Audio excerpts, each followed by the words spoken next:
What's up, everybody? This is Parker. Before we start the show, I wanted to tell you a little bit about our sponsor, Anchor. If you haven't heard about Anchor by Spotify, it's the easiest way to make a podcast with everything you need all in one place. Let me explain. Anchor has the ability to allow you to record and edit your podcast right from your phone or computer. When hosting on Anchor, you can distribute your podcast on listening platforms like Spotify, Apple Podcasts, and many more. It's everything you need to make a podcast just in one place. And best of all, Anchor is totally free. Just go to the Anchor app, where you can find it on the App Store or Google Play, or go to anchor.fm to get started. Thank you, Anchor, for sponsoring this episode.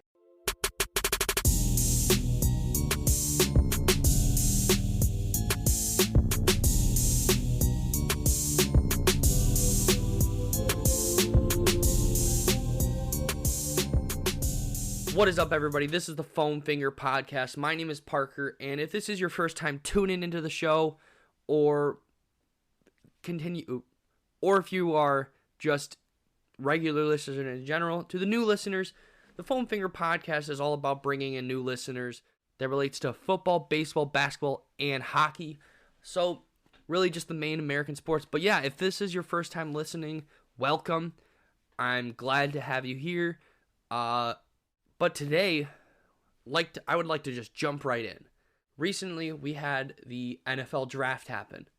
Before even getting into that, we had the Lions had the second overall pick. Let's go Detroit.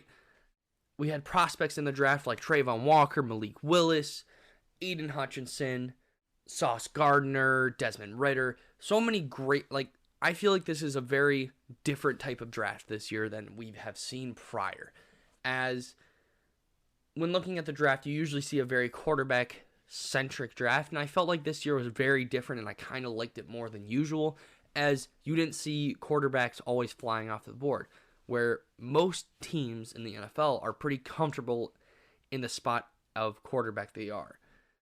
To really just dive in, I really just want to talk about, just to start off, the Lions and Jets. Man, they are really just building towards the future. Like, the Lions had originally the second and 32nd pick in the NFL draft.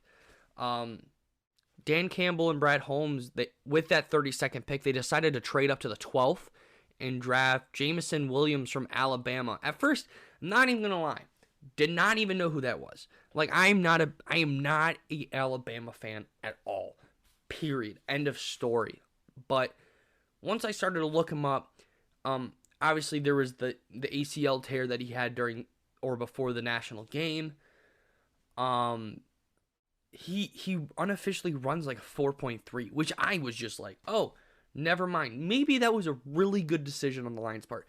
I also noticed that on many NFL analyst boards, he was like the number one receiver to go, or he was just the number one receiver in general that teams should really look after. Instead of Chris Olave and Drake London, obvious picks that were more well known, I believe, for me personally during the draft. But besides Jameson Williams, we also got Aiden Hutchinson, which is it's so good. It feels so good to know that the group that is drafting these players knows what they're doing, instead of just when the Lions had Matt Patricia, you would just see there was obvious exceptions like TJ Hawkinson and DeAndre Swift, obvious great players for the Lions fundamentally to really just drive that offensive force forward. But there was some very questionable picks when under Matt Patricia and Dan Quinn. But when Dan Campbell really came in to being the Lions head coach, and with Brad Holmes coming in as the new GM, you could tell right away that there was a new culture in Detroit. With the new culture, you hear guys like Michael Brockers, many other players on the Lions just telling media that they would run through a wall for this guy. And it just really shows, and it should affirm the feelings that many Detroit Lions fans have for Dan Campbell. Lions And the Lions fans are getting to a point where they might their future is so bright. Just so bright. I mean, when I'm looking at this, I see a very Bengals situation like last year. I don't think the Lions are going to go to the Super Bowl, but I see them getting to a point where they can really start contending maybe in 2 to 3 years. Obviously, every Lions fan thinks they're going to start contending right away, but if Brad Holmes and Dan Campbell really show, like last year with Amon-Ra and Penei Sewell, that these players that they are drafting are really just really good football players and they want to be there and want to play football. And if this continues to be a trend with this new regime that the Lions have built up, I really see something special.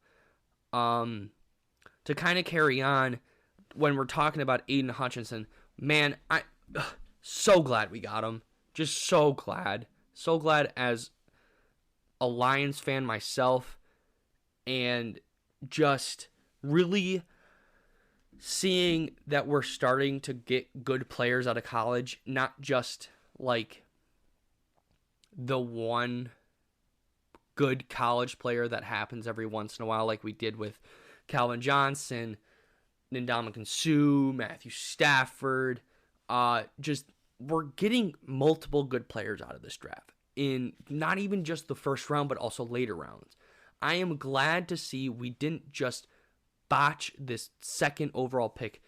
Obviously, I'm a really big fan of Malik Willis, and I'm honestly very glad that the Lions decided not to go quarterback. I understand the problems with Jared Goff, but they seem to be very comfortable with Jared Goff right now. But going back to Aiden Hutchinson, man, Aiden Hutchinson is just such a beast. He's 6'6", 261 pounds of just pure muscle, ranked as the best edge rusher in the draft. So to get him at second is an absolute steal. Compared to Max Crosby, so if anybody knows who Max Crosby is, 25 career sacks, 8 in 2020, 8 of those sacks being in 2021. Like really good defensive edge for the Raiders. Like if Aiden Hutchinson was compared to anybody, it would be good to get compared to Max Crosby, who was also a Pro Bowler last year. Some of Aiden's strengths are just really being strong with constant pressure. He's also really good at finding the holes and is very, very mobile when he's moving vertically on the field up and down. So yeah, we got an absolute stud. Just last year, he racked up 36 solo tackles, 26 assists, in total being 26 tackles, 14 sacks, and talk about living your childhood dream, man. Going from, Aiden Hutchinson is from Plymouth, Michigan. So just growing up in Michigan and going to play for U of M, then going to play for your favorite football team growing up. Like this, he's not even the only player in the draft that had this happen. Kenny Pickett also grew up in Pittsburgh. It's just glad to see the kind of storybook life that Aiden is living right now. So I'm very happy for him. Go Blue. Sorry to my friends that are Michigan State fans, but go Blue. But to carry on, I mentioned the Jets earlier. Man, they are setting up well.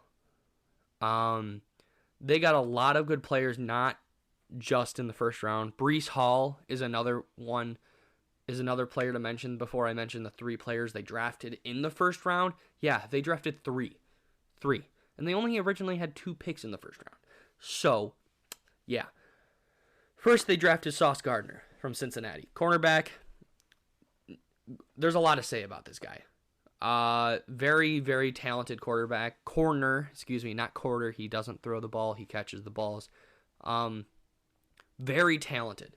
When I was watching him play in the semifinals for the national game, I don't remember which bowl it was. I believe it was the Cotton Bowl when I think they played Alabama. Yeah, they played Alabama, I believe the Cotton Bowl. So seeing him really just try and shut down, even with how bad Cincinnati kind of got shut out, I really see him being a very similar to like Jalen Ramsey or like a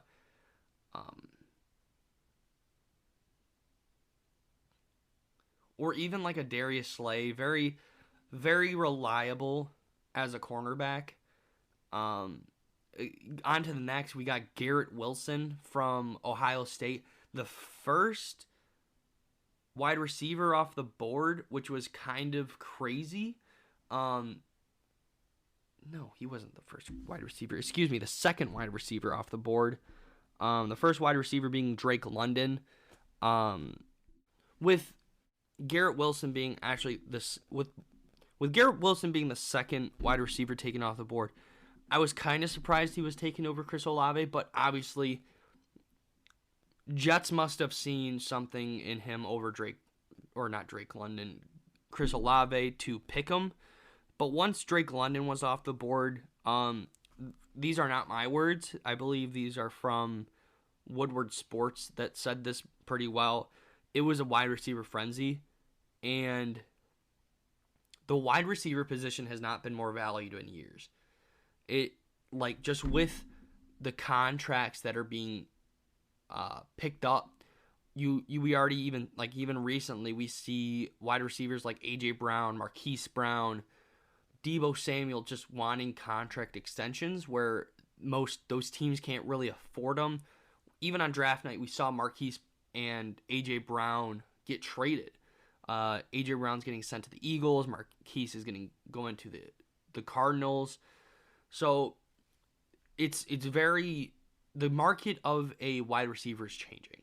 So to see these wide receivers kind of get taken over a lot of quarterbacks, specifically like the Falcons, who have Marcus Mariota, but it's not a for sure thing that he's going to be the starter, especially with Desmond Ridder.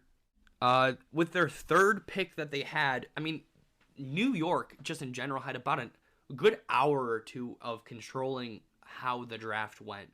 The Giants and Jets really got to control who went and when they went, especially with the amount of picks they had in just the first round.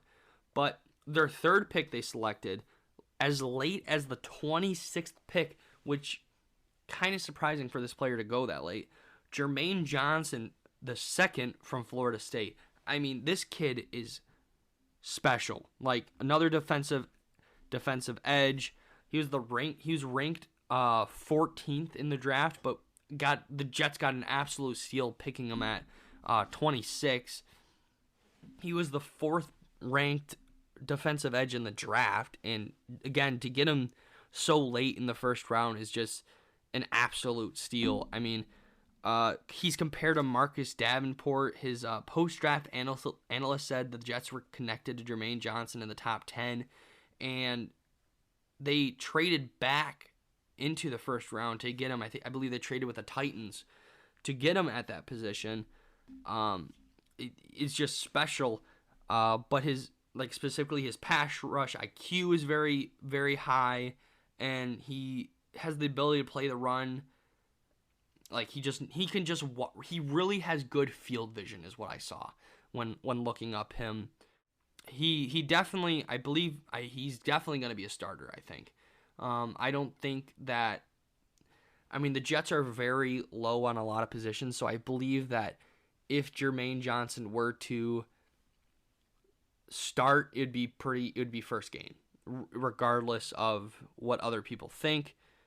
But to kind of carry on, one thing that was very, very surprising in the draft that I noticed is how late Malik Willis went. Malik was going into the draft being the most talked about quarterback. Not Kenny Pickett, not Desmond Ridder, not Matt Corral. It was Malik Willis from Liberty University. And to see him go as late as the third round to get picked up by the Tennessee Titans, I think that's an absolute win. I think that that pick in general is an absolute win for the Titans to pick up, especially with Ryan Tannehill last year not playing the best. It seemed like picking up Malik really tells Tannehill that if he doesn't step up, we have a very, very high potential quarterback that will take your spot. So, again, just talking more about Malik. Malik is most definitely a project for the Titans coaching staff. He's very raw. He's a very raw talent, and like any good chicken, you kind of need to season and marinate it just to make it the right way.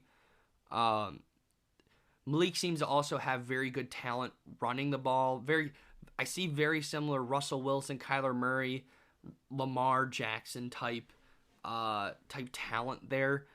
But again, he's not going to be a day one starter, regardless. I mean, even if he was picked in the first or second round, I don't think he would have been a day one starter. I think he would have had to fight for the job, or even in general, just kind of having to work up to the position that it takes to be a starting quarterback in the NFL, as there are so many teams with quarterback locks, like Denver with Russell Wilson now, Aaron Rodgers with the Packers.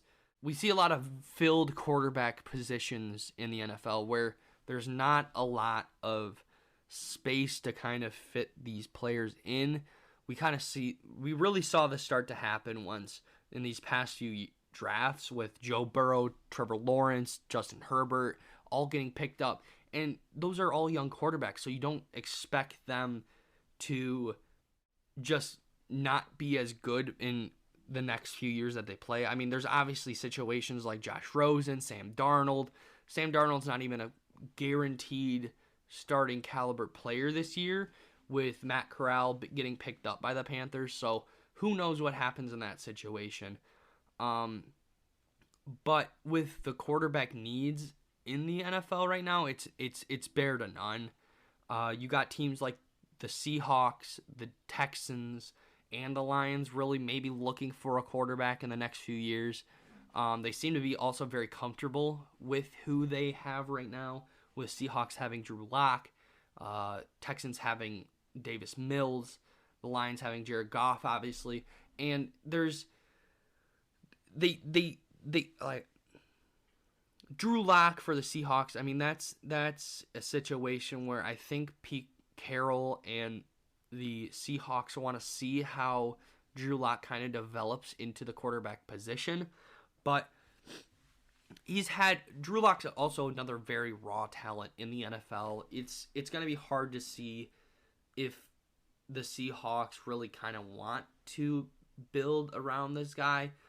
But again, I think the Seahawks right now specifically are in a very tight spot where they're either in a rebuild or they're not. So, and with the Texans, Davis Mills was drafted last year, and there was a lot of promising things that we saw from Davis Mills. I mean, he's definitely not Deshaun Watson talent-wise, but he has, again, the potential to do so. There's not much I can definitely say about Jared Goff. Jared Goff, I've mentioned this multiple times before. I don't hate him as a quarterback. I think last year was tough for him as there was not a lot of weapons around him. He had DeAndre Swift, he had TJ Hawkinson, Amon-Ra St. Brown. There's not many other things he could have really done to help win. And offense wasn't really the issue last year, it seemed. It seemed like there was a lot of defensive issues that were just kind of letting things happen. And the Lions were in such a weird spot that the most games that they played were either a win or a loss. Like, it was down to the end of the game where the decision was held. So you can't really say that Jared Goff is a good or bad quarterback just based off of last year. Last year with the Lions, I mean, they have so much potential. So much. And if Dan Campbell and Brad Holmes really know what they're doing as they seem they are, the Lions are going to be special, like I mentioned earlier in the podcast. I think the Lions have the biggest room to grow right now, especially with all their young talent on both sides of the ball and even on special teams. I mean, you got a really good punter and a really good kicker, as we saw last year in Seibert and Jack Fox. So I think the Lions are probably the most set up team to start winning very soon. I don't think they're going to start winning next year, though. I'd like to talk about like the winners and losers of the draft. So we got winners. I've definitely mentioned this before, or I haven't mentioned it yet, but you'll probably guess who I'm gonna say.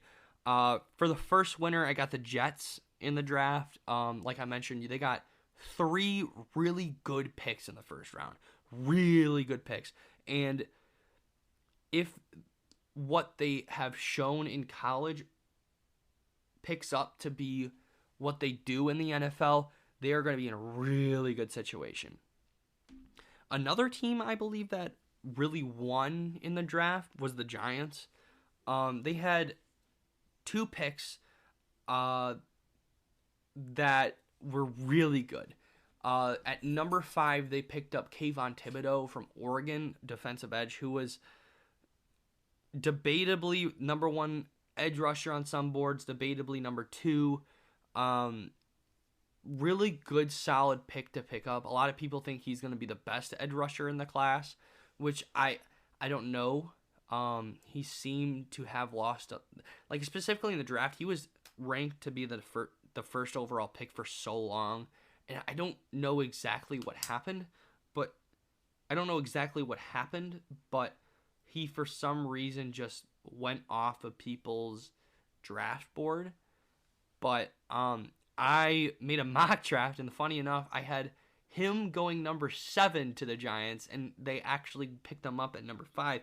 So you tell me if you guys want to DM me on Instagram, letting me know if that's a loss of a pick. Like if you're telling me that I was right or wrong on a pick.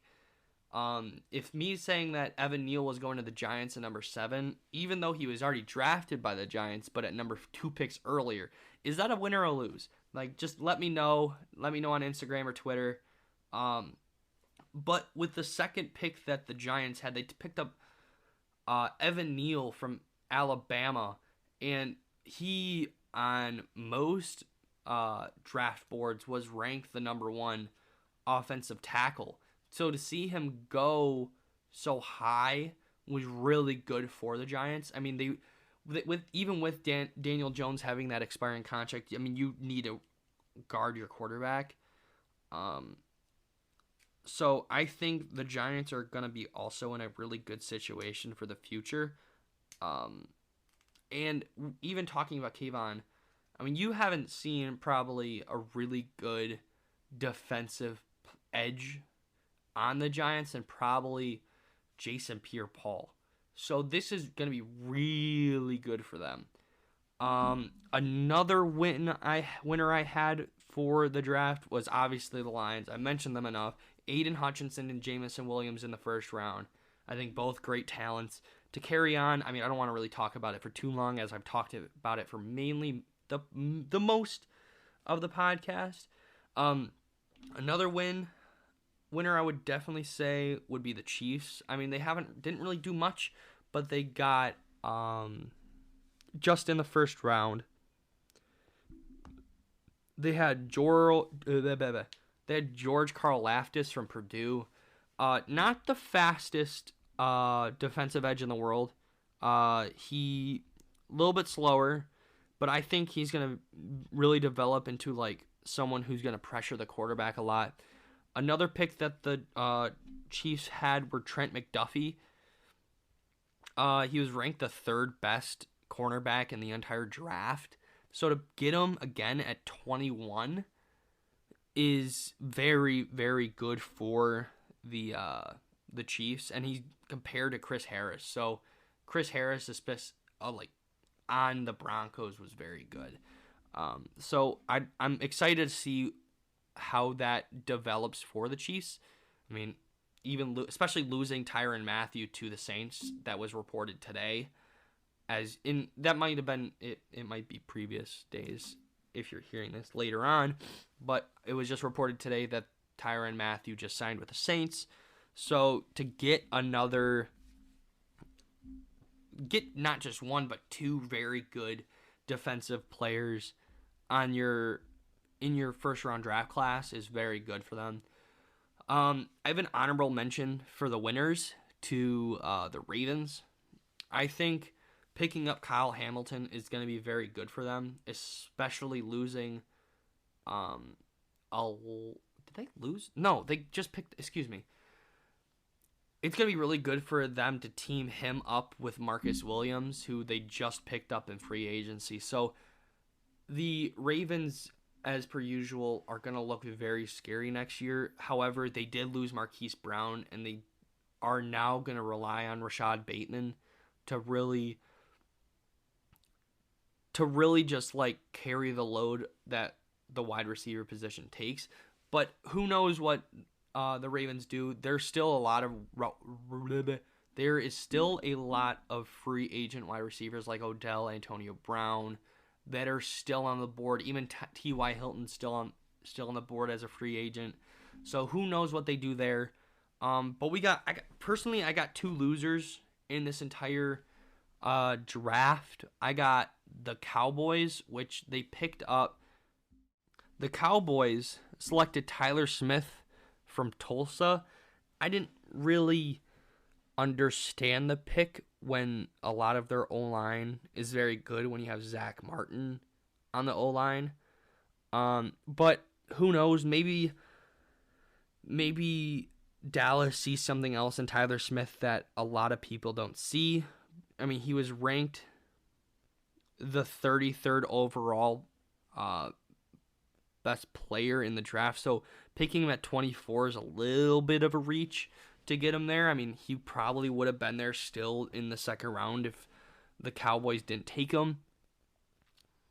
But, I mean, speaking on offensive tackles, I mean, there's a little bit of positive in that with him being only the 5th ranked offensive tackle in the draft. But not much to really say about the Cowboys. I mean, that was their only pick, and they picked it on an offensive lineman when they have obvious holes in other parts of their team. For example, I mean, they kind of need to get another wide receiver where they just lost Amari Cooper, but I mean, it's not going to be that big of a stressor when you have CeeDee Lamb and Michael Gallup. So I understand not picking like a wide receiver up in that position, but they definitely needed maybe some defensive backs, maybe some secondary players that could really help boost what the Dallas Cowboys really want to do, and that's win Super Bowls, as every Dallas Cowboys fan claims that they're going to win the Super Bowl next year. Another loser I have is the Patriots, and I say maybe a loser, because we know how Bill Belichick is, and he decides to always pick players from like the most obscure of schools. So picking Cole Strange from Chattanooga might not be the worst thing he's ever done, but to pick him at 29 when he's literally ranked as the 77th overall player in the draft, according to ESPN, that I don't know. I mean, I've even seen highlights of him of the Senior Bowl just kind of getting tossed by defensive edges. So it's questionable. It's really questionable to see what they do there, how he develops. But again, there's not much to say there because I don't know how he's gonna develop. I mean, they probably picked a lineman up in Cole Strange just because of losing Joe Thuney to the Chiefs. So, like, It's a questionable thing. So, yeah. To kind of wrap up the show, I want to, since I have no one else really with me today, I have a little bit of a hot take myself. I think that specifically with the draft, here's my hot take. I think that Trayvon Walker getting drafted number 1 overall is not gonna. It's gonna haunt the Jags for very many years. Obviously, most people had this player going number 1. Had Trayvon going number 1 in their draft, me included, because from day 1 of the combine and all of that, there was reports that the Jags really liked Trayvon.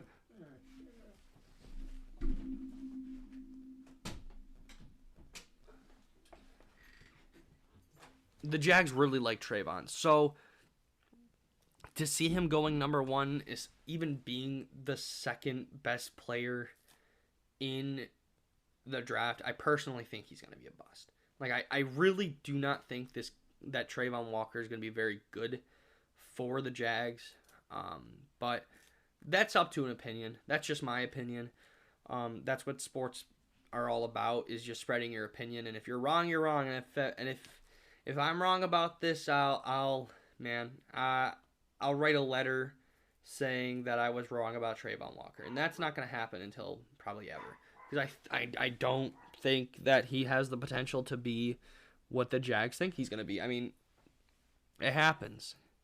They're the Jaguars, so if Doug Peterson for some reason likes him, he likes him. But that will conclude our first summer episode ever. So, be sure to follow me on the foamfinger_pod. We also have a Twitter called foamfinger_pod, along with TikTok under the same handle. But yeah, thank you all for tuning in today, and I'm glad to be here sitting in front of a microphone again to just talk sports with you guys. And this is something I've been wanting to do for a minute, as I just kind of want, instead of talking to a guest, I just kind of wanted to talk about sports in general. Even if that is not everybody's favorite thing, I understand that bringing in other athletes and coaches is one of our main features of the show. But I really enjoyed just kind of talking to you guys, spitballing as you would, just a little bit of my opinions on the NFL draft.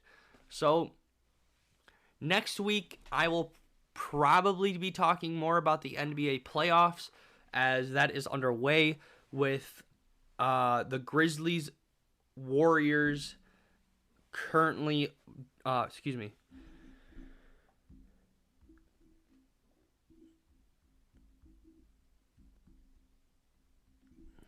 we got the NBA playoffs going on right now as I speak, with the 76ers Heat playing each other today at 7:30. The Mavericks and Suns playing at 10 tonight. Yesterday, the Grizzlies lost to the Golden State Warriors by 1. We got a lot of good games, like Boston versus Milwaukee. That's gonna be just a great series right there, like the Timberwolves versus Grizzlies series.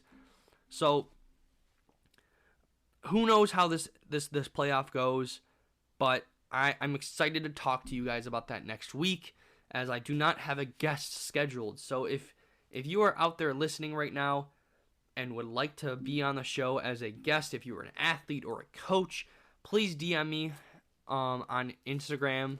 Instagram is probably going to be the better option, as that's what I'm more active on. DM me at foamfinger_pod. But please follow us on social media. It would be greatly appreciated. So you're listening to the Foam Finger, as I am Parker Brown. Y'all have a great day.